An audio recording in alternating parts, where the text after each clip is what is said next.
I'm Beck and welcome to my November reading wrap up. I read a few things and I put a few things down during the month of November, and I reached my reading goal for the entire year.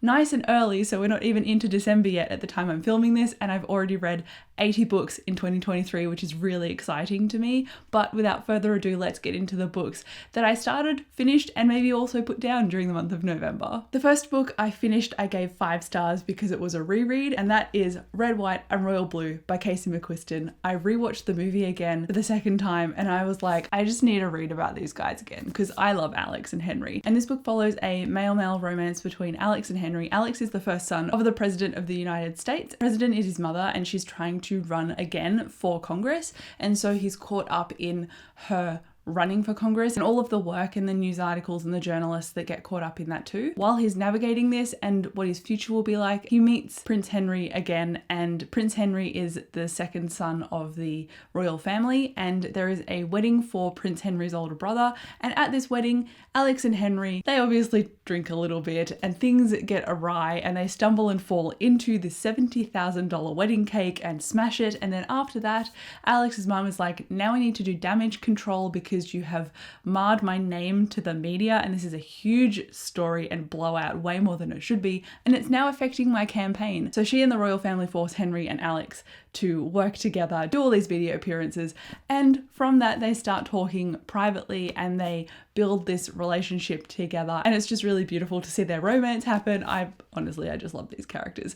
I also really appreciated all of the side characters that are in this book but not in the film, namely June, Alex's sister, who is completely left out of the movie. There's also Raphael Luna, who is a politician that was almost like Alex's mentor when he was coming up in this industry, and then you get to see more about Alex's drive to get into politics and his dedication to study as well. A lot of that was cut out of the movie and it removed a whole facet to Alex's character that was quite important. So while I love the rom-comness of the movie, I love that there is rom-com in here but also direction as well. I can't remember if I've said this or not, but if you hadn't guessed, I gave this 5 stars because, you know, I love this book. Then I read a cozy fantasy book called The House Witch, and this one follows Finn, who comes to this royal castle to be the chef at the castle, and he is actually secretly a witch, but in this world witches are shunned and judged and not really given a place to settle in. And he's also got this odd magic that is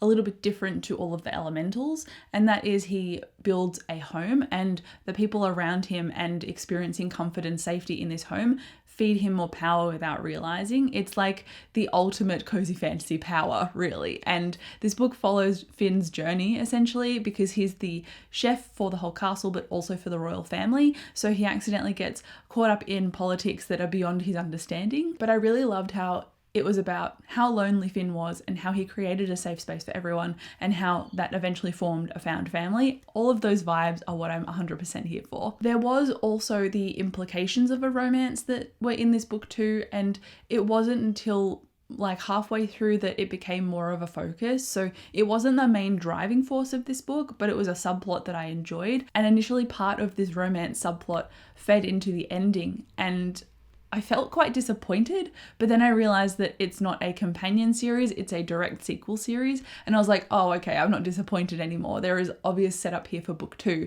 that I'm quite looking forward to. So I ended up giving this, I think, 3.5 to 4 stars. At some points I felt like it was a little bit meandering, but ultimately I'm going to give it a 4 because I liked the dynamics, the relationships and the magic system in here too. I'm really looking forward to seeing the direction this takes in the sequel. Then I picked up an anticipated release, and that is Iris Kelly Doesn't Date. I've basically been waiting for this since February, so this was a hugely anticipated one for me. And this one follows Iris, who is the third friend of this initial trio. The other 2 have found their partners, but Iris is still kind of chaotic and she's taking up the mantle of that chaotic friend who goes on wild dating adventures and then reports back to her friends.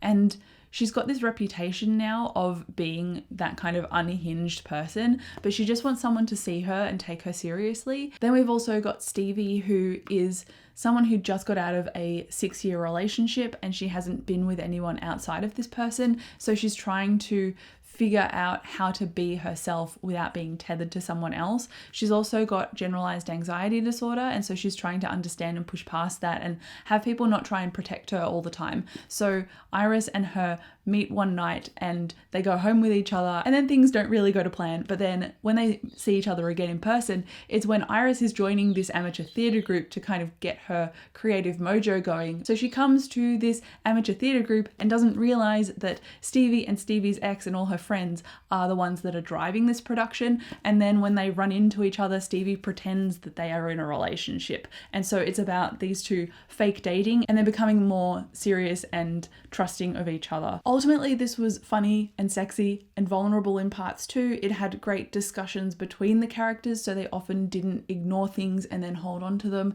Sometimes though, I felt like events were a little bit prolonged just to drag out the plot, which was a bit annoying to me. So it felt like the ending was a little bit dragged out when it could have just been addressed. So I gave it 5 stars initially because I was so hyped and excited about it, but I'd probably lower this now to like a 4.5. So really not that much, but I realized that looking back when I was reading this, I was a bit frustrated at the pacing. So I would give it a 4.5, whereas I gave the other two 5 stars each. So it was still a highly enjoyable book that I would consider rereading, but I just didn't love it quite as much as the first two. Then a library book that I've been anticipating came in and I snapped it up, and that is The Aeronaut's Windlass by Jim Butcher, who also wrote the Dresden Files. And I am starting to think that out of Jim Butcher's work, I am only a fan of the Dresden Files, because I got 30% into this book and I was like, I don't care enough to continue. So it follows a multiple perspective group of people in this steampunk fantasy world, and it seems like Jim Butcher is presenting from different angles of the world before this war comes to the surface and makes everything more explosive. We've got Grimm, who is a captain who used to be part of like the police, but he's since been stood down, and I don't know exactly why. I think he got stood down for a reason that was like on the forefront of a battle, but no one really knows the real reason, and that's why he left. So he's supposed to be this like honorable captain who's gone rogue. Then we've also got Bridget and Gwen, and they are at this school to learn combat, I suppose. They're becoming like soldiers, and Gwen is a very high noble, and then Bridget is more lower class, working class. So you've got their perspectives on what is actually going on in the world, and then the politics and how to navigate them. So it's building to a crescendo, but I don't really care, to be honest. I wanted to know more about Bridget's past because she ultimately seems like the most interesting character to me. And then it just kept diverting to politics around Grimm and what he was talking about and doing with his ship called the Predator. And I'm like, I don't care. Maybe if it just focused on one character primarily and then the other two were side characters, I'd care a little bit more. But I just don't care for Jim Butcher's multiple perspective stories, apparently. So unfortunately, yeah, I put that one down. I also put down The Furies of Calderon for different reasons, and I think I'll just stick with Dresden. That seems like the solution here. It seemed to be the month of new releases though, because then I read Bookshops and Bone Dust by Travis Baldree, and this one follows Viv like in Legends and Lattes, but she's significantly younger in this book, and she's part of her fighting crew, and she gets an injury and then is forced to rest in this town to recover from this injury. And while she's there, she befriends Fern, who is a little ratkin creature who runs the bookstore. So it was almost like a love letter to being a reader in the way that it addressed different connections with books and characters and how they can not manifest in your life, but in terms of connections to the people around you, which was a really lovely discussion. There also was a very low-key sapphic romance, but I wouldn't say read this for the romance because it was very, very, very low-key. And there was a plot with the necromancer that Viv was fighting at the beginning that her crew was pursuing while she was recovering. So there was a very loose plot in the background, but ultimately it centered on the bookstore and how to breathe new life into it and rejuvenate it so that more customers would come by, and it was building that kind of found family around the bookstore. But ultimately I knew that Viv wasn't going to stay, and she knew that she wasn't going to stay either. So when it came to building that found family, I was like, I'm not connecting as much as I thought I might, because I know that she's going to move on eventually, and I know that she starts her coffee shop Legends and Lattes. So it was a lovely story. I feel like it grabbed me at the very, very beginning, whereas Legends and Lattes took me like 50 pages to warm up to.